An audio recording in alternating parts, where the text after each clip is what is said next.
Countdown day 27, learning how to split sixes and reducing my student loan below $40,000 as I get ready to prepare for my trip to Vegas.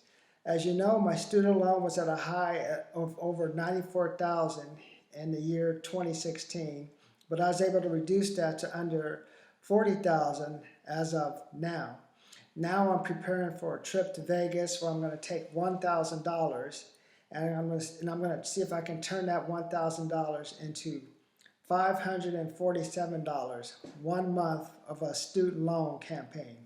In addition to that, I've been learning different skills to prepare myself for blackjack. So the skill I learned today is when to split sixes. I got to split sixes on 2, 3, 4, 5, and 6. Those are when a dealer's card 2, 3, 4, 5, 6, I split, otherwise hold. And in addition to that, I'm going to be going through a few procedures at the dentist for the next couple of months. So it just brings me some thoughts of what I have for dentists. I've been in dentist offices for over 35 years, so I know more about dentist offices than a lot of these dentists coming out of school. Now you have like dentist office or like massage parlors. They're like on every corner, but a lot of them aren't working money. And like I'm just tired of going into some of these businesses that like things are not, the equipment's not working, the people are upset, you know they're not making a profit. So as I get ready for my trip to Vegas, I decided, hey, why don't I give you guys some good business tips? So if you looked at the video we made yesterday, tip number 1 was just always agree. Just when a person says, I don't have the money, I want to think about it, I didn't think we were going to pay that much, just say, I agree, you probably didn't do it. I'll use my own example. I was at the dentist's office yesterday for a procedure and I thought I had told the person to pay for everything up front, but something must have happened.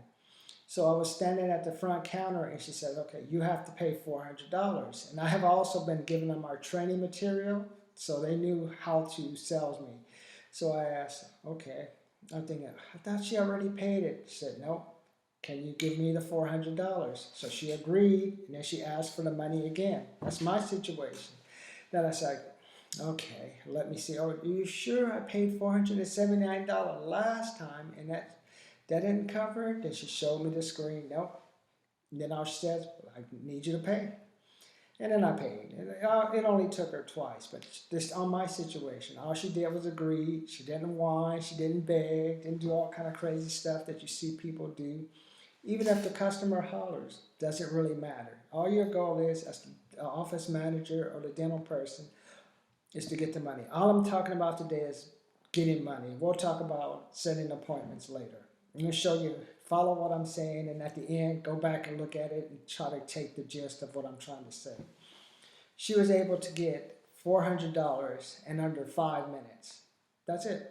She just said, I needed the $400. I taught her how to agree, learned that from Grant Cardone, like Ty Lopez, and I've also worked with Kevin Hogan and some other salespeople. All she did was agree. But then what I learned from Grant that helps a lot was she said, now pay the money. Once you agree, you don't change the conversation. You don't go into objection handling. I'll teach you how to do all that from what I've said. But I've noticed in dentist offices, they start to beg and, oh, it's this, oh, it's that. There may be a point where you kind of can beg or try to convince them.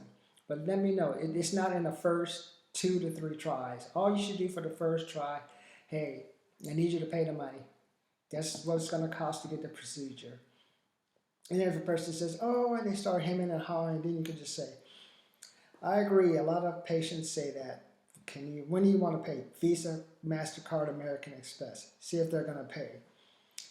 That's all I'm going to work on today. I want you to agree.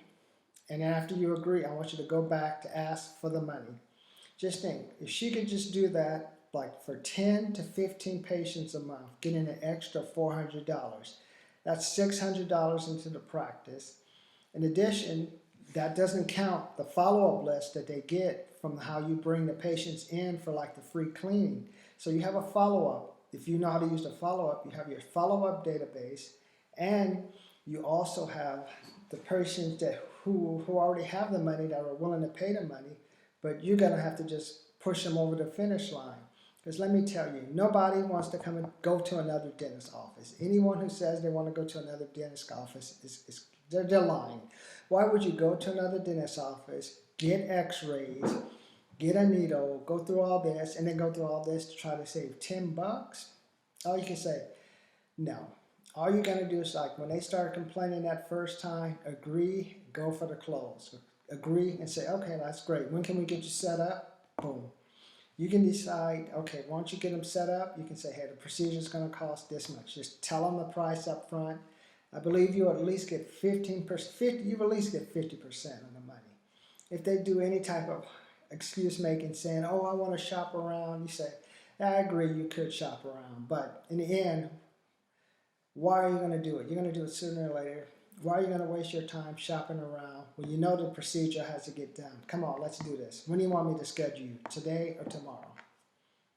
So that's because I've been in offices, I had a rare gum disease, so that's what I'm telling you. I've had a rare gum disease, so I was in a dentist office for like 2 to 3 days a month for like years. We're talking about for weeks. I would go like at least 1 to 2 times a week sometimes in a month. So we're talking about visiting the dentist 6 to 7 times in a month.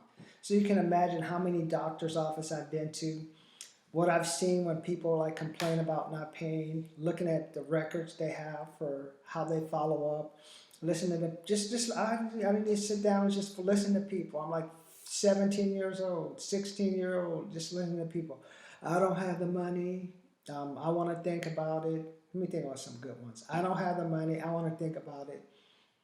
Oh yeah, one I recently heard yesterday from this guy. He was saying, oh, I just want to pay cash. But he thought he could pay cash and get a discount. And I wasn't able to get too involved in that one. But I said, sure, man, you can pay. You want it for free? Hey, let's just sign you up for a credit, and you can just pay on your own time. If you have cash, you can just pay when you want, when you do it, boom. And then I said, like, well, in addition to paying the cash, is there any other reason you think you need a discount? I mean, credit is not, cash is more powerful than credit. Just because you pay with credit doesn't mean I'm going to charge you more. You're going to, Visa and company we work with, they're going to fit the bill, man. We're just trying to get our money. So you got to let these people know, hey, I understand you're a patient, you have issues, I empathize with you, but you just got to just go for the close, man. I like to see more dentists just go for the close. I bet you if you do that, the ones that are in these nicer areas and have the nicer buildings, they would dominate. But since they don't ask for the money, that's how these other low-cost dentists get in the business. Cause they don't have any money, but they're competing on price. And when you compete on price, it doesn't necessarily mean you're going to get better quality. Because with the dentist office, all that stuff matters. Because I went to the USC dental school for some other procedures, and you get to see a lot of the technology and all of the knowledge and things out there. And there's a difference between charging someone $45 and keeping your practice strong, or charging someone $100 keeping your practice strong. And that doesn't count asking for referrals, repeat visit. So the lesson for today is, if you go look at the previous video, number 1, agree. And then after you agree, ask, okay, let's get this done. I need the $400, like the lady did at Hub Dental. She got that $400. Just imagine if your office person got $200, 15 to 20 people within like a 3-month, 15 to 20 people within a 6-week span, you brought that much money into your dental practice. And in addition to that, I'll be in Vegas, August 31st to September 2nd, downtown Grand Hotel. Come visit me. I'll be sitting at that blackjack table working on how to win my student loan, and then we can talk about dental sales.